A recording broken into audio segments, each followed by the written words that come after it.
Mungkin orang-orang ngira teknik dan lain-lain. Apalagi pada saat COVID kemarin kan rambut panjang dan lain-lain. Iya. Orang-orang tidak percaya sih kalau saya PAUD gitu kan. Iya, ternyata ketika kita melihat orang lain bahagia karena kita, itu adalah bentuk kebahagiaan yang paling mahal. Seberapa tega orang tua melihat anak menangis. Karena nangis anak-anak tuh paling sehari 2 hari selesai.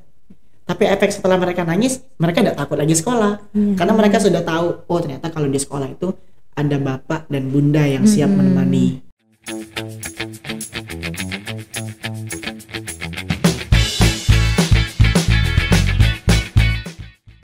Welcome back to podcast Mimpi Meraih Inspirasi bersama Palkomtek Opi. Oke, halo Palkomters, kembali lagi saya Meita sebagai host. Kali ini kita seperti biasa mau cari-cari inspirasi ya di podcast Mimpi kita, kesayangan kita. Dan kali ini kalau biasanya kita mengundang narasumber dari SMA, SMP, kali ini kita kedatangan tamu spesial ya. Ini kita mau cari tahu nih di dunia PAUD. Nah, siapa itu? Yaitu selamat datang Kak Juna. Halo. Halo Kak. Halo, boleh kenalan dulu nggak sih Kak Juna? Boleh. Jadi siapa nih kalau panggilan akrab sama teman-teman? Kalau biasanya kita Palkomters. Palkomters. Iya. Oke. Jadi perkenalkan ya, nama saya Arjuna. Saya adalah kepala sekolah PAUD sekarang ini. Kepala sekolah dari PAUD KB Ceria di Kelurahan Keramasan, Kecamatan Kertapati, Kota Palembang. Dan untuk kesibukan sekarang selain sebagai kepala sekolah PAUD, saya juga sebagai kepala dari media, marketing dan juga komunikasi dari Yayasan Satu Amal Indonesia. Dan juga kalau di akhir pekan di hari Jumat dan Sabtu saya sibuk punya kesibukan menjadi mahasiswa pasca sarjana S2 di jurusan Teknologi Pendidikan Universitas Sriwijaya. Oke, keren banget ya. Kita mau cari tahu dulu ya, kira-kira siapa sih Kak Juna buat teman-teman yang belum tahu ya. Jadi tadi udah kenalan sama Kak Juna nih. Kak Juna asalnya dari mana? Kalau aslinya saya dari Indralaya Kak. Jadi memang dari SD, SMP, SMA sampai kuliah itu S1 di Indralaya. Jadi memang Layo Pride sih. Oh, Layo Pride ya. Jadi sekarang tinggal di mana? Kalau sekarang tinggal bersama keluarga di daerah 910 Lu, di bawah Jembatan Ampera itu. Oke. Di situ. Jadi di sana ikut dengan keluarga. Tapi kalau untuk kesibukan keseharian kadang di Bukit, di Lunjut tadi kan di Sekret Satu Amal. Ya kayak gitu sih. Kalau sekarang paling kalau balik ke rumah itu sekitar 1 bulan tuh 3 sampai 4 kali. Untuk sekolah PAUD KB Ceria lokasinya itu di Jalan Haji Sarkowi, Kelurahan Keramasan, Kecamatan Kertapati. Lokasi tepatnya itu di dekat Jembatan Musi 2, Mbak. Persis di depan perumahan Citraland, masuk di situ Jalan Haji Sarkowi namanya. Dan di sana akan ditemui sekolah PAUD KB Ceria. Dan sana alhamdulillah sekolahnya gratis. Alhamdulillah sekolahnya gratis bagi anak-anak. Memang ya bisa terkategorikan anak-anak yang prasejahtera lah. Dari segi ekonomi, kesempatan dan lain-lain. Oke, nah Kak Juna nggak apa-apa ya manggilnya ya. Kak Juna kuliahnya jurusan apa? Kalau sarjana S1 kemarin saya kuliah di jurusan PG PAUD, PG PAUD Unsri angkatan tahun 2018 kelas Indralaya, dan menjadi 4 di antara 51 mahasiswa. Yang lain itu cewek semua. Wow. 4 yang awalnya itu seangkatan 4, satunya berhenti di semester 3. Satunya saya alhamdulillah lulus di tahun 2022 kemarin, satunya udah lulus lagi, satunya masih. Jadi memang agak sulit mencari cowok di PG PAUD. Oke, jadi bertiga ya? Iya, bertiga. Oke. Nah, itu kenapa sih Kak awalnya nih bisa pilih PG PAUD? Karena kan biasanya cowok-cowok nih teknik ya biasanya. Kenapa tuh pilih jurusan itu? Iya, jadi kalau historical itu setelah saya flashback lagi kan banyak sebenarnya yang nanya kan, atau pada saat first impression orang ketemu tuh kan yakin PAUD gitu kan. Mungkin orang-orang ngira teknik dan lain-lain. Apalagi pada saat COVID kemarin kan rambut panjang dan lain-lain. Orang-orang tidak percaya sih kalau saya PAUD gitu kan. Nah ternyata setelah saya ingat-ingat lagi kan, kenapa saya akhirnya pilih PAUD itu, di SMA itu mungkin saya dikenal sebagai salah satu yang bisa dibilang tegas, bisa dibilang yang ya tegas dalam artian karena memang basic organisasi ya pada saat itu. Saya di SMA sebagai ketua MPK, kemudian juga sebagai wakil koordinator dari Eskol Paskibra. Jadi kan memang harus strength lah sama adik-adik sama anak junior. Paskib, iya, anak Paskib. Nah, jadi pada saat di kelas 3 tuh kayak sudahlah, dasar lagi marah. Jadi pribadi yang sabar. Nah, pada saat mungkin saya tuh nanya sih sama seluruh teman-teman angkatan, masuk jurusan apa, teknik, masuk jurusan apa, fasilkom dan lain-lain. Dan tidak ada yang menjawab untuk masuk jurusan PAUD pada saat. Dan saya tuh tipikal orang yang pengen beda. Nah jadi saya jawab PAUD, dan orang-orang tuh tidak percaya Mbak kalau saya yakin ngambil PAUD. Kalau dia nangis anak uang. Nah pada akhirnya saya ambil itu pada di undangan ya SNMPTN, alhamdulillah udah lulus di SN. Dan katanya itu kan sering kemarin tuh disosialisasi kalau peluang SB tuh pengen besar ataupun pengen lulus lagi tuh itu ambil jurusan yang sama seperti yang kita ambil di jalur undangan. Jadi saya ambil lagi yang PAUD dan alhamdulillahnya lulus di PAUD. Alhamdulillah ya. Jadi pilih PAUD nih di semester berapa sampai Kak Juna itu sadar ya? Oh memang benar nih yang jurusan yang aku pilih nih. Kalau kesadaran itu sebenarnya dari awal semester sih. Dari semester 1 tuh wah kayaknya seru ya PAUD. Walaupun kalau aku tuh ya alhamdulillah tidak ada sih Mbak misalkan minder, misalkan dengan teman-teman yang sekelas itu perempuan semua dan lain-lain. Bagi aku ya sangat menyenangkan sih belajarnya, apalagi kan hal PAUD itu kan berdampingan dengan kehidupan kita sehari-hari, dengan kayak rasa tidak belajar gitu. Saking ya cuman memang ada beberapa teori-teori, ada beberapa ilmu-ilmu yang memang perlu kita dalami lagi, tapi dalam aplikasinya ya kayak memang kita tuh belajar dalam kehidupan sehari-hari. Jadi masuk di jurusan PAUD itu bagi saya sangat menyenangkan. Oke. Berarti memang sesuai lah ya seperti yang diinginkan ya. Pada akhirnya tuh sesuai dengan passion. Oke. Terus apa nih yang paling seru dari PG PAUD tuh apa sih? Kalau apa nih mata kuliahnya atau interaksinya dan lain-lain. Kalau mata kuliahnya itu lebih ke pada saat diskusi sama dosen sih Pak. Ketika kita sharing tentang bagaimana pengalaman, sharing bagaimana dalam menanggapi tumbuh kembang anak dan lain-lain. Tapi memang pada faktanya setelah saya lulus dari jurusan PAUD tuh ada banyak hal yang kadang ya tidak sesuai dengan teori, tidak sesuai dengan apa yang dipelajari pada saat kuliah dan lain-lain. Tapi itu ya menjadi momen belajar juga pada akhirnya. Tapi kalau misalkan apa momen yang paling seru ya bertemu dengan anak-anak. Bertemu dengan anak-anak seperti itu. Oke. Nah, kan tadi kata Kak Junanya ini bergabung di organisasi Satu Amal Indonesia. Nah, itu gimana sih bisa ceritanya bisa gabung tuh gimana? Iya, jadi itu di puncaknya pandemi pada tahun 2020 kita mendirikan yang namanya Sekolah Pinggiran Sriwijaya. Jadi Sekolah Pinggiran Sriwijaya itu dari lembaga kerelawanan. Jadi pada saat kuliah kemarin saya tuh dapat beasiswa Mbak. Nama beasiswa itu adalah Beasiswa Generasi Harapan. Nah, di Beasiswa Generasi Harapan itu kita diberikan kesempatan lah, para penerima manfaat itu diberikan kesempatan untuk mengikuti kegiatan kerelawanan. Nah itu kan 2019 saya dapat beasiswa. 2020 kita COVID, Unsri juga di Februari Maret itu kan memutuskan untuk online ya. Jadi memang tidak ada kegiatan perkuliahan secara offline. Nah puncaknya itu di bulan Juli tahun 2020 kita mendirikan Sekolah Pinggiran Sriwijaya sebagai bentuk edukasi, sebagai bentuk pendampingan pendidikan bagi anak-anak prasejahtera. Nah, karena tadi Sekolah Pinggiran Sriwijaya dan program-program lain tuh di bawah naungan lembaga Sinergi Sriwijaya Peduli pada awalnya, di 2020 kita tekadkan untuk membuat lembaga yang jauh lebih besar lagi. Itulah Satu Amal Indonesia. Dan alhamdulillah saya menjadi salah satu pendiri dari Satu Amal Indonesia itu pada saat ya tahun 2020. Jadi memang untuk fokus kegiatan itu ada 4 kalau Satu Amal. Pertama di bidang pendidikan. Jadi di bidang pendidikan tuh ada 4 lagi cabang bawahnya, turunan dari program pendidikan. PAUD gratis tadi, Rumah Belajar Ceria, Sekolah Pinggiran Sriwijaya, dan juga Ruang Yatim Cerdas. Kalau Ruang Yatim Cerdas tuh pendidikan untuk anak-anak di panti asuhan.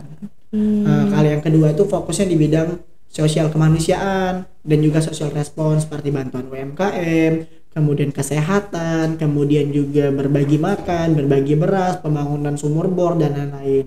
Yang ketiga tuh sosial respon kebencanaan. Nah, terakhir kemarin kita respon di Lahat, kemudian juga ada yang di Turki, tapi yang di Turki kita baru support dana saja. Dan sebelum di Turki itu ada yang gempa di Cianjur. Alhamdulillah 1 minggu kemarin saya di Cianjur untuk bantu recovery di bagian di bagian psikososial anak-anak. Kemudian di tahun sebelumnya ada juga yang di erupsi Semeru. Nah yang keempat itu fokus Satu Amal tuh di bagian kerelawanan. Jadi itu sih terkait sekilas lah tentang Satu Amal Indonesia itu. Itu satu amal Indonesia itu adanya di Palembang aja atau udah open sampai ke seluruh Indonesia? Nah, satu amal Indonesia itu adalah masterpiece yayasan yang memang lokal dari Palembang, yang memang didirikan oleh anak-anak muda kota Palembang, asli Palembang, dan harapannya memang kebermanfaatannya sampai ke nasional. Masya Allah. Jadi kalau misalkan kita kenal hari ini ada lembaga mungkin yang seperti Dompet Duafa, seperti Yatim Mandiri dan lain sebagainya, itu adalah cabang kan, yang dari pusat, misalkan dari Bandung, dari Jakarta mereka datang ke Palembang. Nah ini satu amal Indonesia ini adalah lokal yang asli dari Palembang untuk Indonesia. Itulah kalau kita tuh punya tagline adalah asa, cita, dan cinta untuk Indonesia. Oke, keren. Oke ya. Nah, kalau mau boleh tahu nih ya, kalau misalnya untuk satu amal Indonesia ini sendiri Kak, kalau misalnya mau rekrut ya anggotanya, itu gimana sih Kak? Kalau untuk rekrutmen kita kan menyambung tadi ya yang saya katakan sinergi Sergia Peduli tadi. Jadi di tahun 2023 ini kita sudah merger. Jadi sinergi Sergia Peduli itu sudah kita merger ke satu amal Indonesia. Jadi relawan-relawan yang sebelumnya tergabung ke sinergi itu juga menjadi bagian dari relawannya satu amal Indonesia. Nah kalau untuk oprek kita sebenarnya satu tahun tuh satu kali itu pasti Mbak, di akhir tahun ataupun di awal tahun. Nama relawan tuh relawan satu bahu. Sudah ada 6 angkatan sebenarnya. Nah ini bentar lagi angkatan ke-7, tetapi kita tetap membuka peluang untuk teman-teman bisa bergabung sebagai relawan. Misalkan tapi by moment Mbak, misalkan kayak kemarin di bulan April kan itu Ramadan, artinya relawan Ramadan. Kemudian Insya Allah di tanggal 27 Agustus ini nanti hari Minggu kita ada kegiatan one day volunteering. Kita membuka kegiatan kerelawanan untuk yang mungkin yang kelas-kelas profesional yang mereka tidak punya waktu untuk terikat secara penuh ya, tapi tetap ingin ikut kegiatan. Nah itu kita buka. Kemudian juga Insya Allah di bulan depan ada kegiatan oprek volunteer di bagian sosial kemanusiaan. Oke, keren. Nah, soal satu amal Indonesia nih Kak ya, apa ada kriteria khusus buat jadi relawan di sana Kak? Oke, jadi kalau untuk jadi relawan itu semua orang tuh memang bisa ya jadi relawan, tapi balik lagi ke niat, balik lagi ke tekad. Yang kalau menurut kita itu adalah relawan itu bukan cuma tentang keinginan sih, tapi memang harus niat, harus effort, harus well prepared dan lain sebagainya gitu. Kalau untuk relawan kita yang paling muda tuh SMA Mbak, kelas 10. Kelas 10. Jadi artinya tidak ada kriteria khusus dari segi umur ya untuk bergabung. Tapi misalkan apakah ada kriteria khusus sampai mereka jadi, itu ada pastinya. Karena alhamdulillah ya kalau untuk animo ataupun semangat anak-anak muda di Palembang daftar relawan tuh tinggi. Seperti relawan satu bahu kemarin yang daftar tuh 350. Wow, banyak ya. Yang daftar. Tapi yang sampai ikut kegiatan Diksar, sampai kita lantik resmi sebagai relawannya satu amal tuh hanya di angka 111 orang. Nah, bagaimana kita bisa mengurangi dari 350 sampai 111 itu? Kita berikan seleksi yang ketat sebenarnya. Kita mau lihat effort mereka dulu sebelum mereka untuk bantu orang lain. Misalkan dari mereka membuat tulisan, dari mereka membaca dahulu tentang poin-poin SDGs, membuat video dulu dan lain sebagainya. Dan itu memang kita porsir ketat untuk mereka. Dan nah kita pengen menjaring mereka dari awal kan, siapa yang memang benar-benar effort untuk ikut kegiatan kerelawanan. Karena harapannya ya relawan jangan cuma sekedar modal aku mau ya, dan aku bisa ya. Semua orang pasti mau dan semua orang pasti bisa, tapi tidak semua orang tuh pengen effort yang luar biasa untuk mendapatkan itu. Nah ini penasaran ya, kenapa sih Kak Juna itu tertarik di bidang kegiatan sosial gitu? Oke, jadi mungkin jawaban itu saya temukan di tahun 2020 kemarin ya, pada saat di puncak COVID. Kalau background orang tua saya itu juga pedagang sebenarnya di Indralaya. Jadi merasakan betul lah bagaimana COVID itu merubah segalanya kan. Dan pada saat itu mungkin saya pernah berpikir kayak susah ya hidup ya, kayak oh ternyata berat ya hidup di masa-masa seperti ini. Tapi ketika kita turun ke lapangan, ketika kita ikut kegiatan sosial kemanusiaan, oh ternyata hidup kita tuh belum seberapa gitu susahnya. Ada orang-orang yang jauh lebih susah ya, dalam artian bukan kita bahagia bukan, tapi sebagai bentuk compare kita, oh ternyata kita tuh tetap harus bersyukur. Nah bagian situ sih yang membuat rasanya tuh tidak pernah berhenti ataupun energi itu tidak pernah habis untuk dalam setiap aksi-aksi kemanusiaan kayak gitu. Apa yang buat Kak Juna oke, aku harus dalemin gitu di bidang sosial ini? Kalau di tahun 2020 misalkan yang di Sekolah Pinggiran Sriwijaya itu memang dari awal berdiri sampai sekarang itu 1 tahun awal saya tuh menjabat sebagai kepala sekolah di sana, Mbak. Jadi memang yang merintis bersama para founder, pendirinya dan lain-lain. Kemudian selain itu lumayan relatif banyak sih kegiatan kita di masa corona kemarin. Baik itu kita bagi-bagi nasi, baik itu kita bagi sembako dan lain-lain. Nah, mungkin yang paling berkesan pada saat itu adalah ketika pernah mewawancarai salah satu driver ojol lah tentang bagaimana sulitnya dia dalam dapat orderan. Nah, itu yang kayak buat ternyata ketika kita melihat orang lain bahagia karena kita, itu adalah bentuk kebahagiaan yang paling mahal. Jadi itu yang ya kalau kita pengen cari kebahagiaan ya cari di situ kalau versi aku ya. Benar-benar. Berarti memang ada rasa bahagia sendiri ya melihat orang lain bahagia. Itu karena pernah juga baca nih kan katanya kalau nggak bisa jadi alasan orang bahagia, setidaknya jangan jadi alasan orang terluka gitu kan ya. Oke, nah ini mau tahu nih Kak cerita kok bisa nih kepilih jadi kepala sekolah Pinggiran Sriwijaya gitu, gimana sih? Jadi kalau dari Sekolah Pinggiran Sriwijaya memang itu di tahun 2020 berarti saya masuk semester 5 pada saat itu, semester 4 ke semester 5 kan.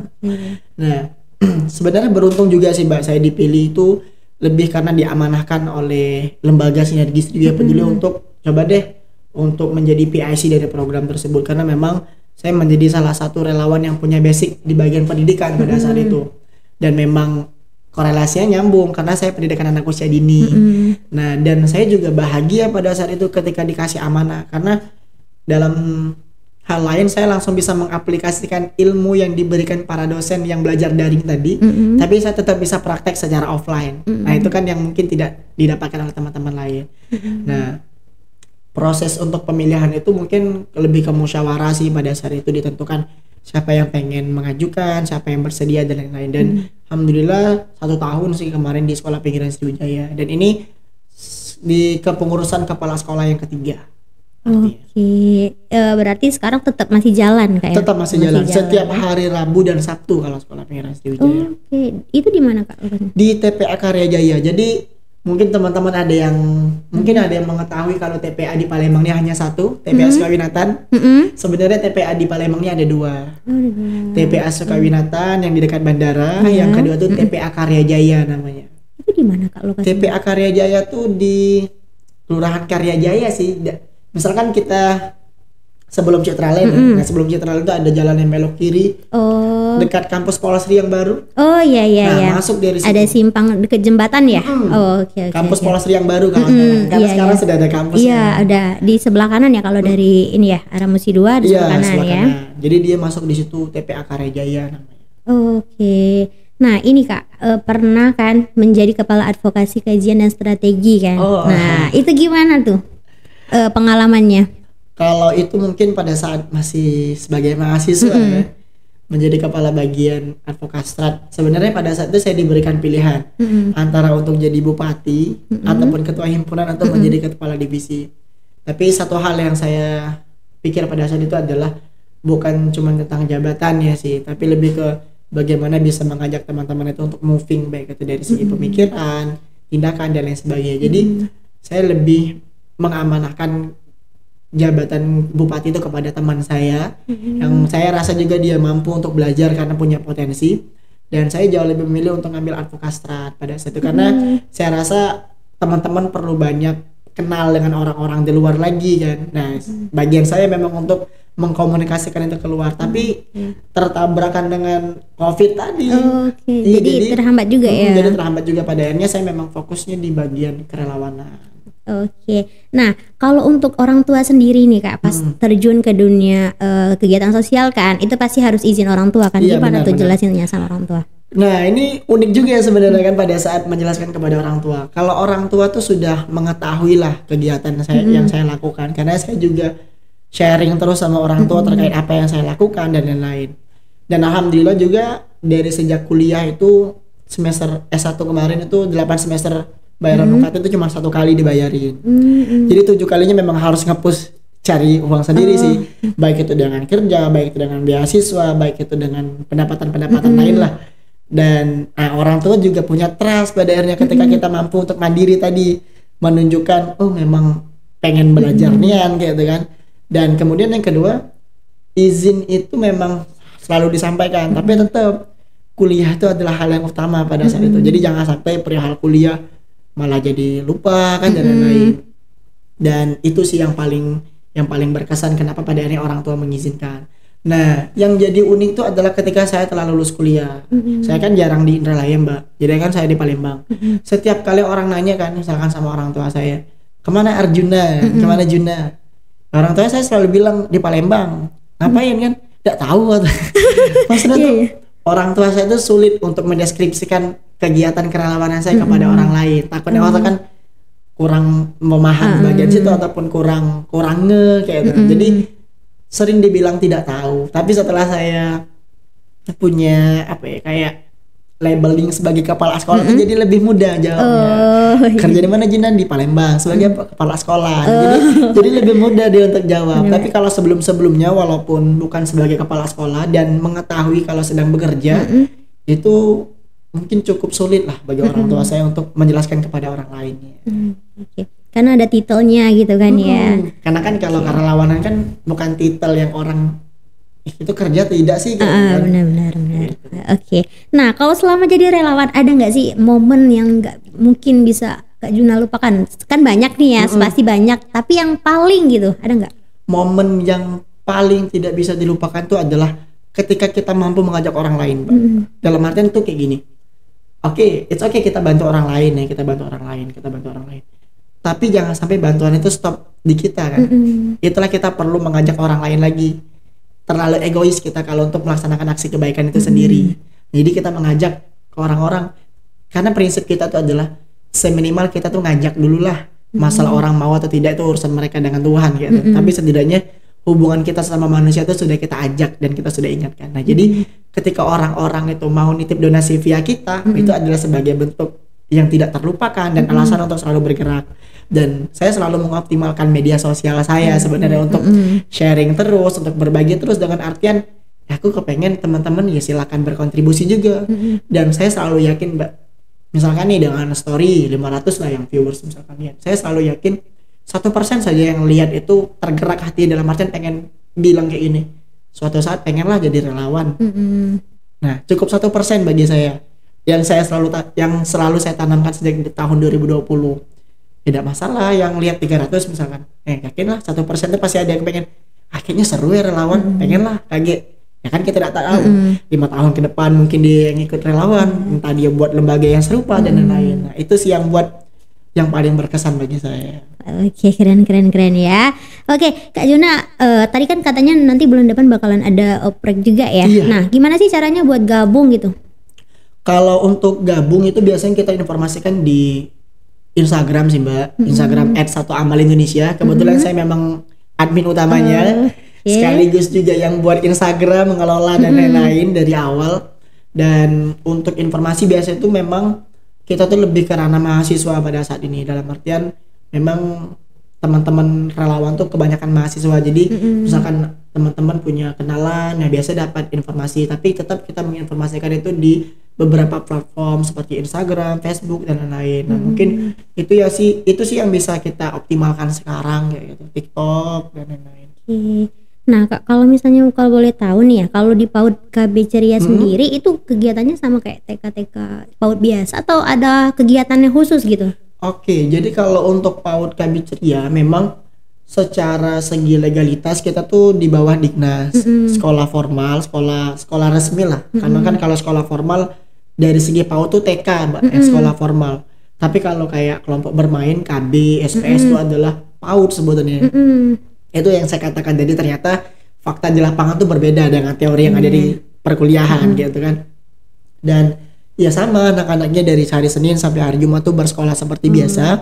Tapi memang lebih ke penekanan pada 2 hal. Pertama itu di bagian pendidikan karakter dan juga yang kedua di bagian soft skill untuk anak-anak. Jadi itu yang memang menjadi fokus utama kita sih dalam pendidikan, selain memang mengikuti perkembangan kurikulum yang selalu disampaikan oleh pemerintah. Oke, buat mengajarnya gimana itu Kak? Apa pengajaran? Apa maksudnya tenaga didiknya gitu? Oke, jadi kalau untuk tenaga didik, alhamdulillah kita ada 5 guru. Dan semuanya itu profesional, dalam artian memang kita hiring kan, bukan hanya sebagai bentuk kerelawanan, tapi tetap relawan mensupport, misalkan kita ada kegiatan keluar, kita ada kegiatan outbound dan lain-lain. Satunya ada 5 guru tadi, 2 guru laki-laki dan 3 guru perempuan. Dan semuanya masih muda, belum menikah semua. Masih fresh ya. Masih fresh. Alhamdulillah, saya sebagai kepala sekolah sekaligus juga alumni PG PAUD, kemudian guru satu lagi itu namanya Pak Bahrul Arkani Arifin. Beliau sebagai guru, operator, sekaligus sebenarnya sebagai ketua yayasan dari Satu Amal Indonesia itu ikut turun, ikut ngajar. Kemudian ada namanya Bunda Ana, alumni dari PIAUD UIN, Raden Fatah. Kemudian juga ada Bunda Istin, alumni PIAUD UIN juga. Dan ada namanya Bunda Bella sebagai administrasi dan juga guru PAUD. Jadi alhamdulillah saya bisa katakan dalam segi tenaga pendidik di PAUD KB Ceria ini memiliki kualifikasi yang sesuai standar. Kepala sekolah, gurunya itu adalah lulusan PG PAUD. Gitu. Oke. Kalau misalnya buat siswanya sendiri nih Kak, kalau misalnya mau bergabung di KB Ceria itu ada persyaratan khususnya nggak? Oke, jadi kalau untuk siswa ya, alhamdulillah tahun lalu tuh 25 murid, tahun ini 45. Masya Allah ya. Jadi memang harus lebih ekstra ya untuk kalau tahun kemarin cuma 25 sekali dengan ada yang biasa tuh sudah diam. Tapi alhamdulillah sekarang anak-anaknya sudah tinggal semua oleh orang tua. Sudah berani. Ada drama-drama nangis-nangisnya juga nggak Kak? Kalau drama nangis-nangis pasti itu di pekan pertama lah. Pasti masih ada ya. Drama nangis, drama digigit. Ada ya. Iya.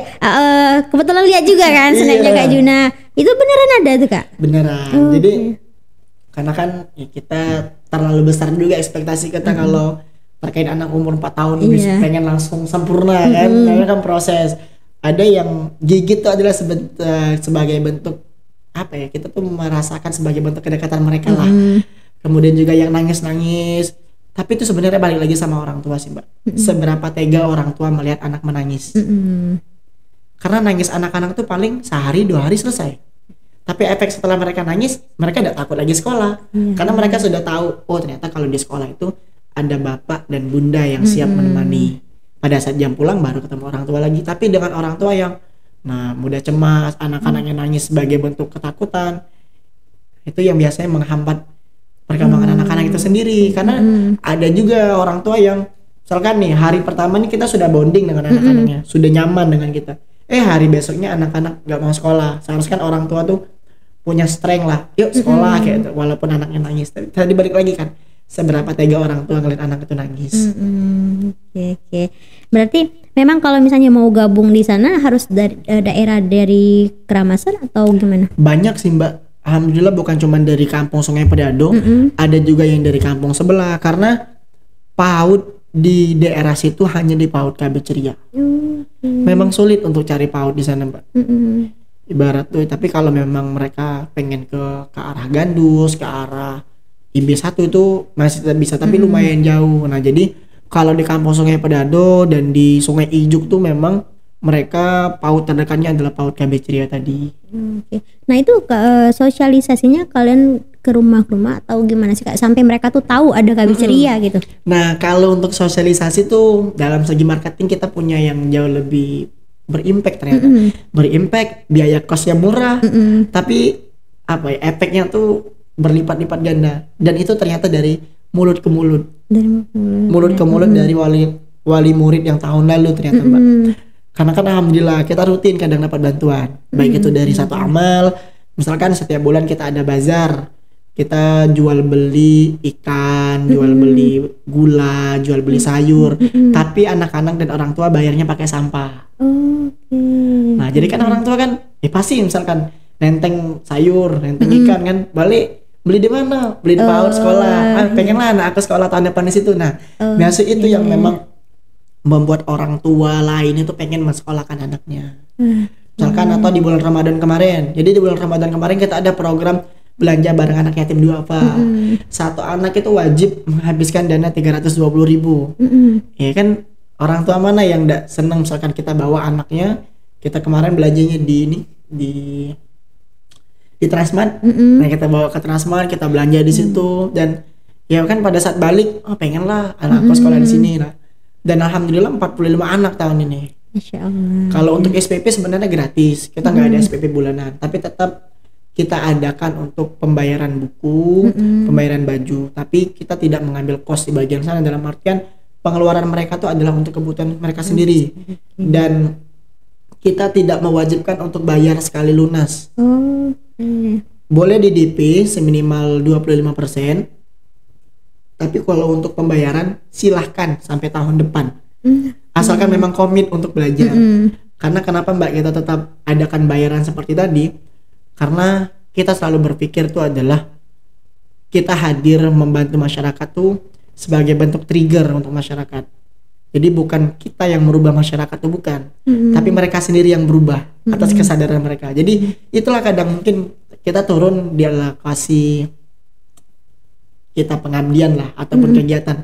Mungkin kita bilang ada ekspektasi masyarakat di sini. Karena kita terlalu banyak harapan sama mereka. Padahal kita tuh cukup jadi trigger, pemantik semangat mereka untuk menyadarkan, oh iya ya, ternyata pendidikan ini penting. Nah, ketika mereka menyadari itu, jauh lebih mudah kita untuk melaksanakan kegiatan yang substan, yang bertahan sampai jangka panjang. Oke. Nah, kalau belajar itu maksudnya 1 tahun atau gimana, Kak? Apanya?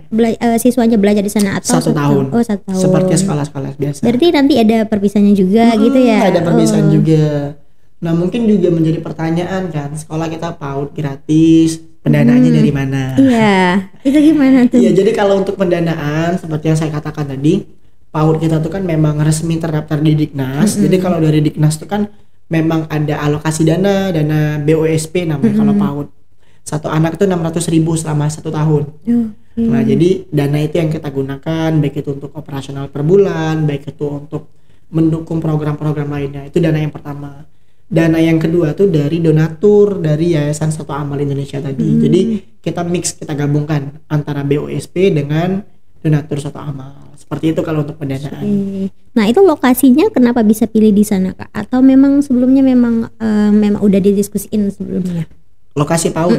Jadi kalau PAUD itu kita melanjutkan perjuangan dari kakak-kakak Rumah Belajar Ceria. Jadi kan memang Rumah Belajar Ceria itu dari tahun 2014. PAUD itu baru berdiri di tahun 2016 bangunannya, sebagai bentuk ada dana CSR Pertamina pada saat itu. Tapi kan ada limit juga Pertamina untuk pergi ataupun keluar dari daerah tersebut kan. Pada akhirnya memang kita mandiri. Tapi alhamdulillah ketika itu pada saat itu disupport oleh Pertamina, jadi kita punya bangunan yang bisa saya katakan sekolah PAUD KB Ceria itu salah satu memiliki bangunan yang baik lah di Kertapati. Punya space halaman, punya gedung yang alhamdulillah bagus. Alhamdulillah ya. Oke, terakhir nih ya. Ada nggak sih pesan dari Kak Juna untuk anak-anak muda zaman sekarang yang sebenarnya pengen sih ya mau gabung sama relawan, tapi banyak alasan yang ini tuh lah. Pokoknya biar lebih peduli sama sekitar, ada nggak nih? Oke, jadi kalau pesan yang selalu saya suka itu adalah jangan pernah mengeluh dengan segala bentuk kekurangan dan jangan pernah bersedih dengan segala bentuk kegelisahan. Jadi maksudnya tuh ya sesulit-sulitnya hidup kita hari ini bukan kita yang paling sulit.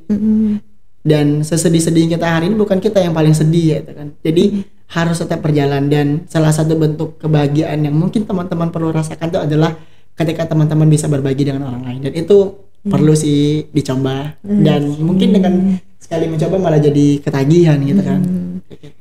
Oke, keren.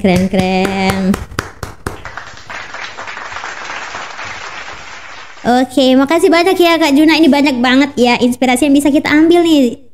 Tentunya ya anak-anak muda zaman sekarang, kalau nggak dari kita yang bisa bantu sekitar, terus siapa lagi gitu kan ya.